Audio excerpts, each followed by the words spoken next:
Hello everyone, welcome back to my YouTube channel.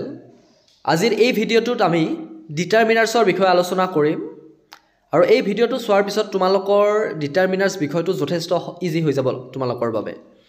So determiners বুলি ক'লে article A N D ও ইয়াৰ ভিতৰত পৰিব।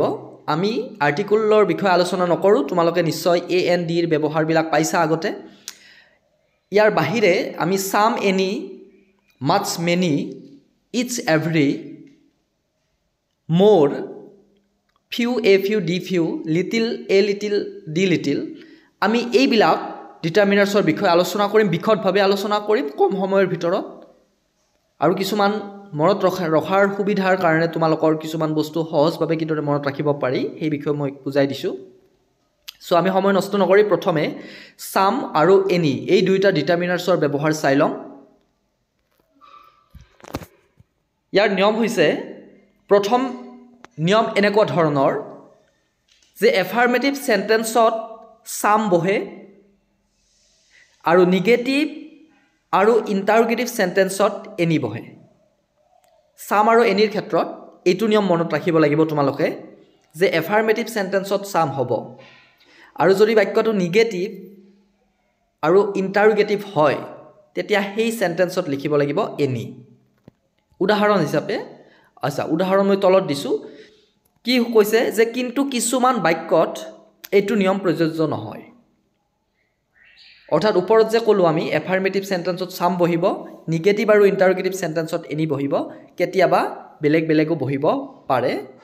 এইটো মনত ৰাখিব লাগিব, এইটো নিয়ম মনত ৰাখিব লাগিব তোমালোকে। এইটো পইণ্ট মনত ৰাখি থলে হৈ যায়। যদি প্ৰশ্নবোধক বাক্যটোৱে অফাৰ বা ৰিকুৱেষ্ট বুজায় তেতিয়া সাম বহিব। প্ৰশ্নবোধক বাক্যটো যদি অফাৰ বা ৰিকুৱেষ্ট বুজায় তেতিয়া সাম বহে, এনি নবহে। উদাহৰণ দুটা চালে বুজি পাবা যে can you lend me some money, এইটো এটা interrogative sentence. Can you lend me some money, কিন্তু এই বাক্যটোত ৰিকুৱেষ্ট বুজাইছে। বাক্যটোৱে কি বুজাইছে? ৰিকুৱেষ্ট বুজাইছে যে আপুনি অলপ টকা ধাৰলৈ দিব পাৰিব নেকি, যে আপুনি অলপ মোক টকা ধাৰলৈ দিব পাৰিব নেকি। এই যিটো প্ৰশ্ন এইটো কি বুজাইছে? ৰিকুৱেষ্ট বুজাইছে যে মই আপোনাৰ পৰা টকা অলপ বিচাৰিছো আৰু টকাখিনি মই আপোনাৰ পৰা ৰিকুৱেষ্ট কৰাৰ নিচিনা এইটো বিচাৰিম। গতিকে এইটো এটা ৰিকুৱেষ্ট বুজাইছে, সেইকাৰণে এইটো বাক্যত সাম বহিছে। আৰু যিটো 2 নম্বৰ বাক্য আছে will you have some tea, যে চাহ অকণ খাব নেকি। এই যিটো এটা প্ৰশ্নবোধক বাক্য এইটোত কি বুজাইছে? অফাৰ বুজাইছে যে মই এটা তোমালোকক মানে টি অফাৰ কৰিছো, যে অলপ তোমালোক এতিয়া তুমি চাহ খাবানে নাই, তোমাক মই চাহ অফাৰ কৰিছো, যে will you have some tea. So এই দুইটা যদি অৰ্থ বুজায় অফাৰ বা ৰিকুৱেষ্ট তেতিয়া প্ৰশ্নবোধক হ'লেও সাম ব্যৱহাৰ হ'ব। মনত ৰাখিবা এইটো পইণ্ট। ইয়াৰ পিছত আৰু এটা কোৱা আছে কথা যে এফাৰ্মেটিভ সেন্টেন্সত এনি ব্যৱহাৰ হ'ব পাৰে। এফাৰ্মেটিভ সেন্টেন্সতো এনি কেতিয়াবা ব্যৱহাৰ হ'ব পাৰে। এটা উদাহৰণ তোমালোকে চাই লোৱা যে dash men can do this work. এতিয়া সাম আৰু এনিৰ কি হ'ব? এইটোতো এছাৰ্টিভ সেন্টেন্স, এফাৰ্মেটিভ সেন্টেন্স। এইটোত হ'ব any man can do this work, যিকোনো মানুহে এই কামটো কৰিব পাৰে। ঠিক আছে, যিকোনো মানুহে এই কামটো কৰিব পাৰে, এইটো হ'ব এনসাৰ। সো আমি কেনেকৈ গম পাম যে এফাৰ্মেটিভ সেন্টেন্সটোত যে সাম নবহিব এনি বহিব? আমি বাক্যটোৰ অৰ্থৰ ওপৰত গুৰুত্ব দিব লাগিব। অৰ্থটো পঢ়ি চালে তোমালোকে বুজি পাবা সাম হয় নে এনি হয়।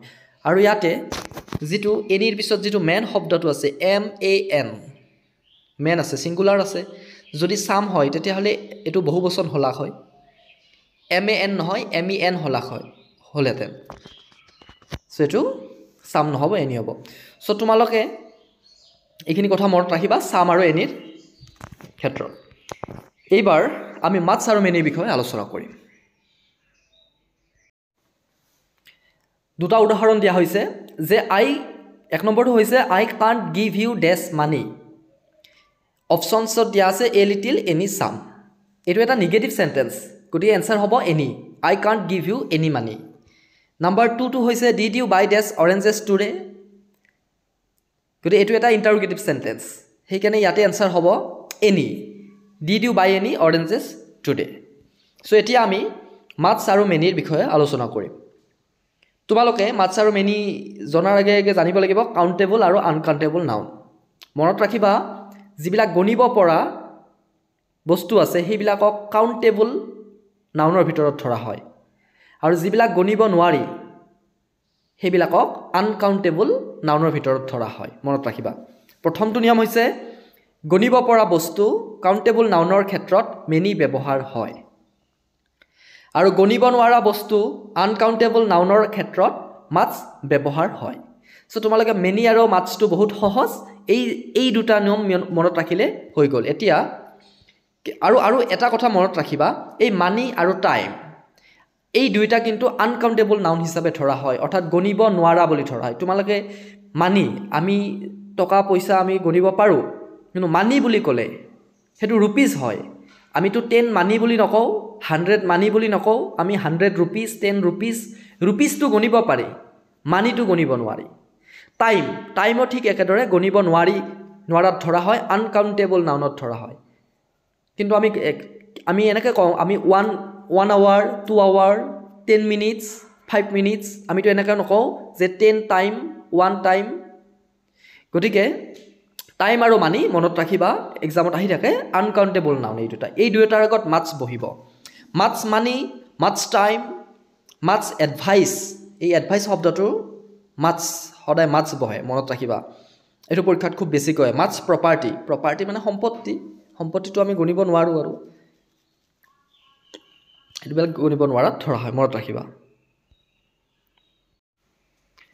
মই কেইটামান উদাহৰণ মোষ্ট ইম্পৰ্টেণ্ট যিবিলাক উদাহৰণ প্ৰিভিয়াছ এক্সামত আহিছে বহুবাৰ মই ইয়াতে দি দিছোঁ তোমালোকে চাই ল'বা যে আৱাৰ টিচাৰ গেভ আছ ডেছ ইউজফুল এডভাইচ মাছ আৰু মেনিৰ ভিতৰত কি হয় সেইটো চাব দিছে তে ইউজফুল এডভাইচ শব্দৰ আগত সদায় মাছ বহিব মনত ৰাখিবা এডভাইচ শিক্ষকজনে আমাক বহুতো উপকাৰী উপদেশ দিছিলে 2 নম্বৰটো হৈছে I received this encouragement from my parents. মই মা-দেউতাৰ পৰা বহুত উৎসাহ পাইছিলোঁ এনকাৰেজমেণ্ট উৎসাহটো গণিব নোৱাৰি মাছ এনকাৰেজমেণ্ট হ'ব so he received this help from his parents মাক দেউতাকৰ পৰা হি বহুত সহায় পাইছিল সহায়টো গণিব নোৱাৰি much help he received this help from his parents double হৈছে এটো ৰিপিট হৈছে so she does not get this time for studies অধ্যয়ন কৰিবলৈ হি যথেষ্ট বেছি সময় নাপায় মই কৈছোঁ আগতে টাইমটো আনকাউণ্টেবল নাউন হয় মাছ বহিব we found the house without this difficulty আমি বেছি কষ্ট নোহোৱাকৈ এই ঘৰটো বিচাৰি পালোঁ কষ্টটো গণিব নোৱাৰি মাছ ডিফিকাল্টি গতিকে এইখিনি তোমালোকে মনত ৰাখিবা society gives this respect to a thinker সমাজে চিন্তাবিদ এজনক যথেষ্ট সন্মান কৰে সন্মানটো গণিব নোৱাৰি আনকাউণ্টেবল নাউন হয় মাছ ৰেসপেক্ট সো মনত ৰাখিবা ইয়াতে তোমালোকে আনকাউণ্টেবল নাউনৰ উদাহৰণ পাইছা বহুত কেইটা মনত ৰাখিবা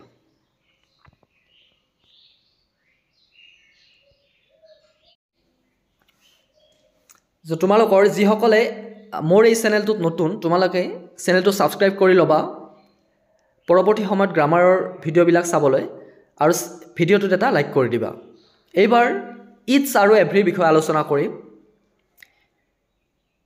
যে নিৰ্দিষ্ট সংখ্যাৰ মাজৰ প্ৰত্যেক বুজাবলৈ ইটস ব্যৱহাৰ হয় নিৰ্দিষ্ট সংখ্যা আমি সংখ্যাটো গম পাওঁ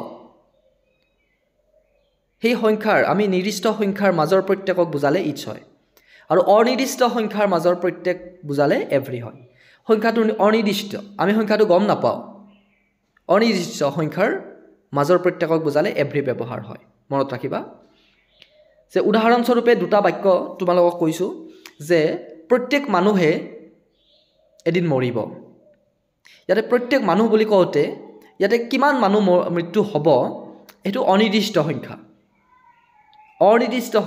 সেই গতিকে এইটো সেন্টেন্সত এভৰি হ'ব every man will dye one day তলত দিয়া হৈছে তোমালোকে পাছত চাব পাৰিবা তলত দিয়া হৈছে মই উদাহৰণটো দিছোঁ এইটো বাক্য যে every man will dye one day হ'ব যে নিৰ্দিষ্ট সংখ্যাৰ মাজত প্ৰত্যেক হলে ধৰা তোমালোকৰ ক্লাছৰুমত 40 জন ছাত্ৰ ছাত্ৰী আছে আমি গম পাওঁ সংখ্যাটো 40 জন ছাত্ৰ ছাত্ৰী আছে নিৰ্দিষ্ট সংখ্যা সো তোমালোকৰ প্ৰত্যেককে একোটাকৈ কলম দিয়া হ'ব ঠিক আছে এইটো বাক্যত ইটস ব্যৱহাৰ হ'ব কাৰণ ইয়াতে সংখ্যাটো নিৰ্দিষ্ট তোমালোকে আন এটা কথা মনত ৰাখিবা এই যেটো তলত দেখুৱা হৈছে ডেছ অফ দা প্লাস নাউন এনেধৰে যদি থাকে এনেকুৱা ধৰণে যদি থাকে তেতিয়া হলে ইয়াতে ইটস ব্যৱহাৰ হ'ব এই ষ্ট্ৰাকচাৰটো তোমালোকে মনত ৰাখিবা মই তোমালোকৰ সুবিধাৰ্থে তলত কেইটামান উদাহৰণ it's of the boys it's of the girls it's of da students it's of da members গতিকে এনেকুৱা ধৰণে যদি অফ দা প্লাস নাউন এইটো ষ্ট্ৰাকচাৰত যদি থাকে তেতিয়া হলে ইটস হ'ব ইয়াতে এভৰি নহয় এভৰি অফ দা এনেকুৱা ধৰণে নাহে মনত ৰাখিবা পৰীক্ষাত আগৰ প্ৰিভিয়াস কোৱেশ্চন বিলাকৰ পৰা মই যি দেখা পাইছো এনেকুৱা ধৰণৰ উদাহৰণে পৰীক্ষাত দিয়ে each of the boys will be rewarded each of the girls was given a prize এনেকুৱা ধৰণৰ বাক্য আহে মনত ৰাখিবা এইটো নিয়ম এটা তলত মই উদাহৰণ দি বুজাই দিছো যে it's of the boys has done his work প্ৰত্যেকজন লৰাই নিজৰ কাম কৰিলে নিশ্চয় প্ৰথমটো বুজি পাইছা তোমালোকে কাৰণ অফ দা প্লাস এইফালে নাউন আছে দুই নম্বৰটো হৈছে it's of the boys was rewarded প্ৰত্যেকজন লৰাকে পুৰস্কৃত কৰা হৈছিল এটো ইটস হ'ব কাৰণ ইটস অফ দা বয়েজ এটো তিন নম্বৰটো হৈছে every man will dye one day প্ৰত্যেক মানুহে এদিন মৰিব মই অলৰেডি বুজালো তোমালোকক এভৰি কিয় ব্যৱহাৰ হৈছে আৰু এই যেটা শেষৰ বাক্য আছে এটো পৰীক্ষাত আহে কেতিয়াবা যে leap year falls in every fourth year যে প্ৰতি 4 বছৰৰ মূৰে মূৰে অধিবৰ্ষ হয় প্ৰত্যেক 4 বছৰৰ মূৰে মূৰে অধিবৰ্ষ হয় ইয়াতে আমি সংখ্যাটো অনিৰ্দিষ্ট সংখ্যা প্ৰত্যেক 4 বছৰৰ মূৰে মূৰে লিপ ইয়াৰ হয় লিপ ইয়াৰ এনেদৰে কিমান বাৰ হ'ব পৃথিৱী যেতিয়ালৈকে জীয়াই থাকে তেতিয়ালৈকে লিপ ইয়াৰ হৈয়ে থাকিব অধিবৰ্ষ হৈয়ে থাকিব নিশ্চয় সূৰ্য পৃথিৱী যেতিয়ালৈকে থাকে গতিকে সেই সংখ্যাটো আমি গম নাপাব যে লিপ ইয়াৰ কিমান হ'ব গতিকে প্ৰতি 4 বছৰৰ মূৰে মূৰে হৈয়ে থাকিব আমি নাম্বাৰটো গম নাপাও কিমান হাজাৰ বাৰ হয় গতিকে এইটোত আমি এভৰি ব্যৱহাৰ কৰিম সো তোমালোকে এই নিয়মটো মনত ৰাখিবা আৰু এই উদাহৰণটো মনত ৰাখিবা leap year falls in every fourth year আৰু এনে each of the boys has done his homework এই যেটো ষ্ট্ৰাকচাৰ এই ষ্ট্ৰাকচাৰটো মনত ৰাখিবা এতিয়া আমি লিটল আৰু ফিউৰ বিষয়ে আলোচনা কৰিম সো এটা পইণ্ট মোৰ ৰৈ গৈছিলে বা মোৰ এক্সামত মোৰ আহে কেতিয়াবা ডিটাৰমিনাৰ্ছত যে মাছ আৰু মেনিৰ তলতে দিব লাগিছিলে এইটো কিন্তু ৰৈ গ'ল এতিয়া মই বুজাই দিছো মোৰ কেতিয়া হ'ব তোমালোকে নিশ্চয় জানা যে পজিটিভ কম্পাৰেটিভ আৰু সুপাৰলেটিভ ডিগ্ৰী মেনি আৰু মাছ এই দুইটা হৈছে পজিটিভ ডিগ্ৰী আৰু ইয়াৰ যেটো কম্পাৰেটিভ হৈছে মোৰ আৰু সুপাৰলেটিভ ডিগ্ৰীত হয় মোস্ট গতিকে ইয়াৰ পৰা গম পাইছো যে যেটো মোৰ আছে হেতু কত ব্যৱহাৰ হয় কম্পাৰেটিভ ডিগ্ৰীত ব্যৱহাৰ হয় আৰু কম্পাৰেটিভ ডিগ্ৰী কাক বুজায় তুলনা কৰিলে যেতিয়া দুজনৰ মাজত তুলনা কৰো তেতিয়া কম্পাৰেটিভ ডিগ্ৰী বুজায় মোৰ ব্যৱহাৰ হ'ব গতিকে মোৰটো হৈছে দুটাৰ মাজত তুলনা বুজাবলৈ মোৰ ব্যৱহাৰ কৰা হয় মনত ৰাখিবা আগতে এক্সামত এনেকুৱা ধৰণৰ বাক্য অহা মই দেখিছো আহিছে তলত মই উদাহৰণ দিছো কেনেকুৱা ধৰণৰ বাক্য এই 2 নম্বৰ বাক্যটো আহিছে এইচএসএলসি এক্সামিনেশনত আহিছিল প্ৰথমটো নিশ্চয় বুজি পাইছা Raju is more intelligent than বিজুতকৈ ৰাজু বেছি বুদ্ধিয়ক এটো কম্পাৰেটিভ ডিগ্ৰী দুজনৰ মাজত তুলনা কৰিছে কাৰণে মোৰ হৈছে ইন্টেলিজেন্ট মোৰ ইন্টেলিজেন্ট মোস্ট ইন্টেলিজেন্ট হয় এটা 2 নম্বৰটো মোস্ট ইম্পৰ্টেন্ট বাক্য এটো ভালদৰে চাই লোৱা পৰীক্ষাত আহিছিলে এনেকুৱা ধৰণৰ বাক্য আহিব পাৰে he got dash help from his father than from his mother option কি দিয়া থাকিব মাছ মেনি মোৰ এটা বহুতে মাছ হেল্প লিখি থয় কাৰণ হেল্প গনিব নোৱাৰো মাছ হেল্প নহয় কাৰণ এটা কম্পেয়াৰ বুজাইছে যে হি মাকতকৈ দেউতাকৰ পৰা বেছি সহায় পাইছিল বুজি পাইছানে হি মাকতকৈ দেউতাকৰ পৰা বেছি সহায় পাইছিল এটা তুলনা কৰিছে মাকতকৈ দেউতাকৰ পৰা বেছি সহায় পাইছিল সেই কাৰণে মোৰ হেল্প মাছ মেনিৰ কম্পাৰেটিভ ফৰ্ম মোৰ হেল্প লিখিব লাগিব ইয়াতে সো এটো মনত ৰাখিবা আৰু পৰীক্ষাত আন এটা আহে এই যেটো তলৰ বাক্য এটো he is much taller than his brother এটো বুজি ল'ব লাগিব এনেকুৱা ধৰণৰ বাক্য এইচএসএলসি এক্সামিনেশনত আগতে আহিছে আৰু আহিব বাকি পৰীক্ষাটো আহিব সো তোমালোকে এটো চাই লবা যে কম্পাৰেটিভ ডিগ্ৰীৰ আগত মাছ ব্যৱহাৰ কৰা হয় কম্পাৰেটিভ ডিগ্ৰীৰ আগত মাছ ব্যৱহাৰ কৰা হয় কেনেদৰে হয় এইটো তোমালোকক মই বুজাই দিছোঁ চাবা এটা উদাহৰণ চালে ক্লিয়াৰ হ'ব সি is much taller than his brother ইয়াত তোমালোকে টলাৰটো দেখা পাইছা টলাৰটো কি হয় টল টলাৰ টলেষ্ট টলাৰটো টলাৰ কম্পাৰেটিভত আছে গতিকে ইয়াৰ আগত আমি মোৰ লিখিব নোৱাৰোঁ তোমালোকে ভুল নকৰিবা যে কম্পাৰেটিভত মোৰ টলাৰ লিখিব পাৰোঁ কাৰণ যেনে বিউটিফুল মোৰ বিউটিফুল most বিউটিফুল হয় কিন্তু টল টলাৰ টলেষ্ট হে হয় এটো মোৰ টল টল মোৰ টল most টলটো নহয় গতিকে ইয়াতে মোৰ আনিব নোৱাৰিবা সেই কাৰণে মোৰ যেহেতু আনিব নোৱাৰিবা ইয়াতে মাছ আনিব লাগিব গতিকে তোমালোকৰ হেতু কনফিউজন থাকে বহুতৰ যেতে মোৰ হ'ব হেতু কনফিউজন মই দূৰ কৰি দিছো মোৰ নাহিব গতিকে মাছ আহিব ইয়াতে মনত ৰাখিবা সি is much taller than his brother তাৰ ভায়াকতকৈ তাই বেছি ওখ তাই বহুত বেছি ওখ এইটো কথা মনত ৰাখিবা আৰু এটা উদাহৰণ দি বুজাই দিম যে Raju is dash wiser than Biju আমি ৱাইচাৰ ৱাইচেষ্ট জানো গতিকে ইয়াতে মোৰ নাহিব Raju is much wiser than Biju আৰু 2 নম্বৰটো হৈছে হি ইজ এটো পৰীক্ষাত আহিছিল এটো HSLC এক্সামিনেশ্যনত আহিছে বহুতবাৰ he is dash older than his wife much older আমি জানো old older oldest গতে মোৰ ইয়াতে নাহিব মাছ older দেন হিজ ৱাইফ এতিয়া few বিষয়ে আলোচনা কৰিম few আৰু তলত দিয়া আছে little a little the little গতে এই few আৰু লিটিলৰ ব্যৱহাৰবিলাকৰ মাজত ডিফাৰেন্স এটাই যে few কাউন্টেবল নাউনৰ আগত বহে few কাউন্টেবল গণিব পৰা নাউনৰ আগত বহে আৰু little a little the little গণিব নোৱাৰা নাউনৰ আগত বহে দুইটাৰ মাজত ডিফাৰেন্স এইখিনিয়ে বাকিখিনি একে থাকে যেনে few প্ৰায় নথকা অৰ্থত ব্যৱহাৰ হয় এ few অলপমান থকা অৰ্থত ব্যৱহাৰ হয় দা few যিখিনি আছে তাৰে আটাইখিনিকে বুজালে দা few বহে লিটিলৰ তেনেকুৱা লিটিলৰ ভাগকেইটাও তেনেকুৱা হয় ডিফাৰেন্স অকল এইটোৱে যে কাউন্টেবল নাউন হলে হেবিলাকৰ আগত few বহিব আৰু আনকাউন্টেবল নাউন হলে little a little the little বহিব এতিয়া চাবা few হৈছে প্ৰায় নথকা অৰ্থত ব্যৱহাৰ হয় প্ৰায় নাই অৰ্থাৎ এটা গাখীৰ এটা গিলাছৰ তলত অকণমান গাখীৰ আছে হেতু আমি প্ৰায় নোহোৱা বুলিয়ে ক'ব পাৰো গতি হেতু few এটো एग्जांपल নাহিব লিটিল হ'ব এটো few তে এটা ধৰা পাছিত আপেল নাইয়ে এটা ডাঙৰ পাছিত আপেল প্ৰায় নাই বুলি ক'ব পাৰি দুই এটা হয়তো আছে আৰু প্ৰায় নথকা অৰ্থত আমি few ব্যৱহাৰ কৰিব পাৰো তাত এতিয়া এ few মানে হৈছে অলপমান যদি সেই পাছিটোত কেইটামান আপেল আছে তেতিয়া আমি এ few ব্যৱহাৰ কৰিব পাৰো আৰু যেতিয়া এই পাছিটোত যিমানটা আপেল আছে তাক যদি আটাইখিনিকে বুজোৱা হয় তেতিয়া আমি দা few ব্যৱহাৰ কৰিব পাৰো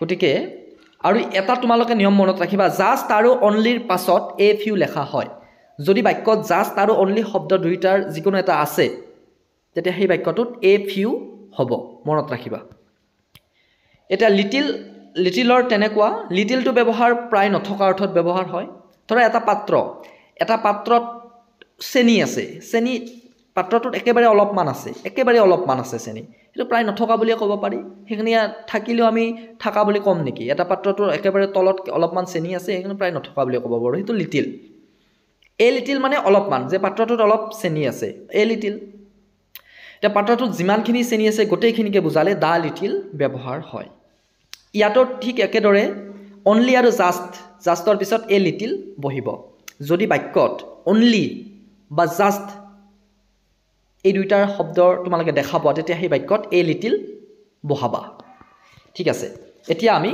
উদাহৰণ চাম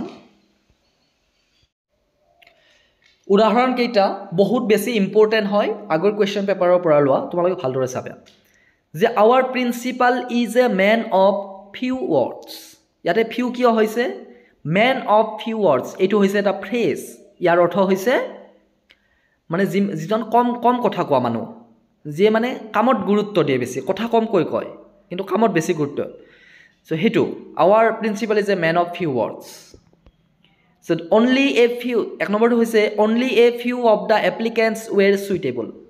ইয়াতে only শব্দটো আছে, only শব্দটো থাকিলে a few লিখিব লাগিব। 2 নম্বৰটো হৈছে there are just a few apples left. এই বাক্যটোত just শব্দটো আছে, just শব্দটো থাকিলে a few লিখিব লাগিব। 3 নম্বৰটো হৈছে few men are free from fault. Important sentence এটো মনত ৰাখিবা যে দোষৰ পৰা মুক্ত মানুহ প্ৰায় নাইয়ে। দোষৰ পৰা মুক্ত মানুহ আমি কি বুলি কম? প্ৰায় নাই বুলিয়ে কম। কাৰণ সকলো মানুহৰে জীৱনত কেতিয়াবা নহয় কেতিয়াবা দোষ কৰেই, কিবা নহয় কিবা। গতিকে দোষৰ পৰা মুক্ত মানুহ প্ৰায় নাইয়ে। প্ৰায় নথকা অৰ্থত আমি কি লিখিম? few. গতিকে few men are free from faults. যে busy person has little time to waste. এজন ব্যস্ত মানুহৰ হাতত সময় নষ্ট কৰিবলৈ, ব্যস্ত মানুহ তেওঁৰ হাতত সময় নষ্ট কৰিবলৈ টাইম থাকিব নেকি? নষ্ট কৰাৰ কাৰণে সময় থাকিব নেকি? নাথাকে, তেওঁ বিজি মানুহ, সেইকাৰণে প্ৰায় নাথাকে। Little, a busy person has little time to waste, অপচয় কৰাৰ কাৰণে সময় নাথাকেই তেওঁৰ। এইটো বাক্য মন কৰিবা, I can depend on these friends I have. যে মোৰ এই বাক্যটো তোমালোকে যদি অসমীয়া কৰিবলৈ, অসমীয়াত যদি বুজি পোৱা বাক্যটো, তেতিয়াহ'লে উত্তৰটো লিখিব পাৰিবা। অসমীয়াত বুজি নাপালে এনচাৰ কৰিবলৈ অসুবিধা, কাৰণ এইটো বাক্যত কি বুজাইছে যে আই কেন ডিপেণ্ড, মই নিৰ্ভৰ কৰিব পাৰোঁ, on the few friends I have, মোৰ যিখিনি বন্ধু আছে আটাইখিনিৰে ওপৰত মই নিৰ্ভৰ কৰিব পাৰোঁ। তেওঁলোক নিৰ্ভৰযোগ্য ব্যক্তি মোৰ বন্ধুবোৰ।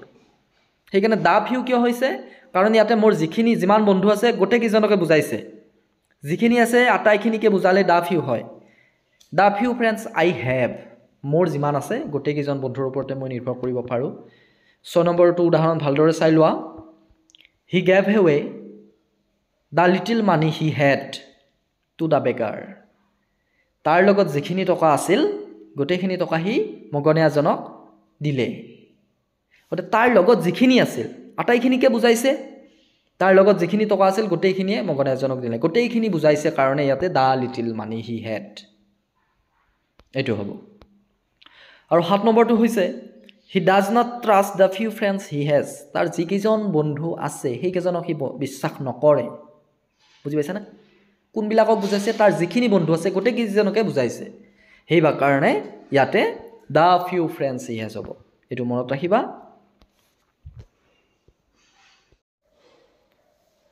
তোমালোকক মই এটা ৰিকুৱেষ্ট কৰোঁ, তোমালোকে ভিডিঅ'টোত লাইক কৰিবা। লাইক নকৰিলে ইউটিউবে ভিডিঅ'টো বেছি প্ৰচাৰ নকৰে, চ' তোমালোকে এটা লাইক কৰি দিবা। 9 নম্বৰটো হৈছে I appreciate even these help they gave me, সিহঁতে মোক যিখিনি সহায় কৰিছিল সেইখিনিক মই প্ৰশংসা কৰোঁ। বুজি পাইছানে? যে the little help they gave me, সিহঁতে মোক যিখিনি সহায় কৰিছিল সেই সহায়খিনি মই প্ৰশংসা কৰোঁ। সেই আটাইখিনি সহায়কে মই প্ৰশংসা কৰোঁ, সেইকাৰণে দ্য লিটিল হেল্প, আটাইখিনিকে বুজাইছে। গতিকে আজিৰ ভিডিঅ'টো ইমানখিনিয়ে। যদি তোমালোকৰ ভাল লাগিছে লাইক কৰিবা। মোৰ পৰৱৰ্তী সময়ত গ্ৰামাৰৰ ওপৰত আৰু মই টেন্স, ভইচ, নেৰেশ্যন, প্ৰিপ'জিশ্যন সকলো প্ৰকাৰৰ বিষয়ৰ ওপৰতে মই ভিডিঅ' বনোৱা হৈছে আৰু কিছুমান ভিডিঅ' বনাম। তোমালোকে ছাবস্ক্ৰাইব কৰিলে চেনেলটো ভিডিঅ'বিলাক চাব পাৰিবা। আজিলৈকে ইমানখিনিয়ে। Bye bye, thank U.